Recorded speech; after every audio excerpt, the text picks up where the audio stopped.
ఉత్తరప్రదేశ్లోని అయోధ్య రామాలయ విరాళాల దుర్వినియోగ కేసులో సిట్ దర్యాప్తు ముమ్మరంగా సాగుతోంది. ఈ క్రమంలో మరో కీలక విషయం వెలుగులోకి వచ్చింది. సిట్ దర్యాప్తు ప్రారంభం కాకముందే 58 లక్షల రూపాయలను నిందితుల్లో ఒకరైన అవినాష్ శుక్లా నుంచి ఆలయ ట్రస్టు సభ్యులు స్వాధీనం చేసుకున్నట్లు తెలిసింది. ఈ మేరకు జాతీయ మీడియా కథనాన్ని ప్రచురించింది. అటు నిందితుల తరపున వాదించొద్దని ఫైజాబాద్ బార్ అసోసియేషన్ నిర్ణయం తీసుకుంది. అయోధ్య రామాలయ విరాళాల దుర్వినియోగ కేసులో మరో కీలక విషయం వెలుగులోకి వచ్చింది. సిట్ దర్యాప్తును ప్రారంభించడానికి ముందే చోరీకి గురైనట్లు భావిస్తున్న 58 లక్షల రూపాయలను ఆలయ ట్రస్ట్ సభ్యులు రికవరీ చేసినట్లు తెలిసింది. 8 మంది నిందితుల్లో ఒకరైన అవినాష్ శుక్లా నుంచి ఆ డబ్బును స్వాధీనం చేసుకున్నట్లు సమాచారం. భక్తులు సమర్పించిన విరాళాల్లో కొంతమేర పక్కదారి పట్టినట్లు ఈ నెల 4న శ్రీరామ జన్మభూమి తీర్థక్షేత్ర ట్రస్టుకు ప్రాథమిక సమాచారం వచ్చింది.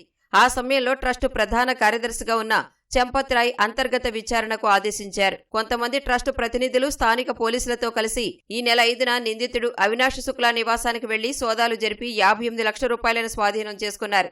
ఈ పరిణామం జరిగిన 2 రోజుల తర్వాత రామాలయంలో విరాళాల దుర్వినియోగం జరిగినట్లు తొలిసారి వార్తలు వెలుగులోకి వచ్చాయి.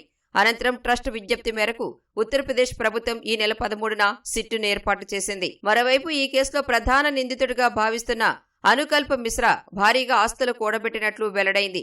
స్వగ్రామం బసవాలో అతడికి ఫామ్ హౌజ్ ఉన్నట్లు తెలిసింది. అయోధ్యలో 65 లక్షలు వెచ్చించి ఓ ఇల్లును కొనుగోలు చేశాడని గ్రామస్తులు తెలిపారు. స్కార్పియో కారును కూడా కొనుగోలు చేసే ప్రక్రియలో ఉన్నాడని చెప్పారు. 2-3 ఏళ్లలోనే అతడి ఆర్థిక స్థితిలో చాలా మార్పు వచ్చిందని గ్రామస్తులు వెల్లడించారు. మరో నిందితుడు లవ్ కుష్ మిశ్రా ఈ ఏడాది ఫిబ్రవరిలో అయోధ్యలో 2 అంతస్తుల భవనం నిర్మాణాన్ని ప్రారంభించాడు. ఇందుకోసం నిధులు ఎక్కడి నుంచి సేకరించాడో పోలీసులు విచారిస్తున్నారు. ప్రస్తుతం ఆ భవన నిర్మాణ పనులు నిలిచిపోయాయి. అధికారులను బతిమాలి అనుకల్ప మిశ్రా తన బావ లవ్కుష్ మిశ్రాను విరాళాల లెక్కింపు విభాగంలో చేర్పించినట్లు తెలిసింది.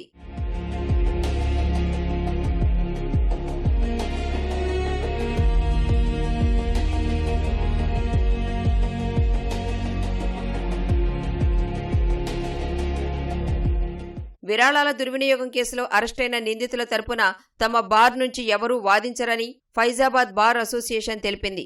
ఈ మేరకు ఏకగ్రీవ తీర్మానాన్ని ఆమోదించినట్లు పేర్కొంది. ఎవరైనా ఈ నిర్ణయాన్ని ఉల్లంఘించి వాదించేందుకు ముందుకొస్తే భారీ జరిమానా విధిస్తామని హెచ్చరించింది. ఆలయ నిర్వహణలో కీలక పాత్ర పోషించిన ట్రస్ట్ మాజీ ప్రధాన కార్యదర్శి చంపత్ రాయ్, అనిల్ మిశ్రా, గోపాలరావు తక్షణమే అయోధ్య విడిచి వెళ్లిపోవాలని డిమాండ్ చేసింది. 3 రోజుల్లోగా వారు నగరాన్ని విడిచి వెళ్లకపోతే అయోధ్యను దిగ్బంధిస్తామని హెచ్చరించింది.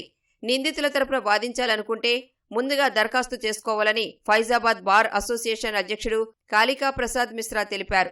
ఒక్కో నిందితుడికి 5 లక్షల చొప్పున బార్ అసోసియేషన్లో డిపాజిట్ చేయాలని చెప్పారు. ఆ మొత్తాన్ని నిందితులపై ప్రాసిక్యూషన్ కొనసాగించేందుకు వెచ్చిస్తామని ఆయన వివరించారు.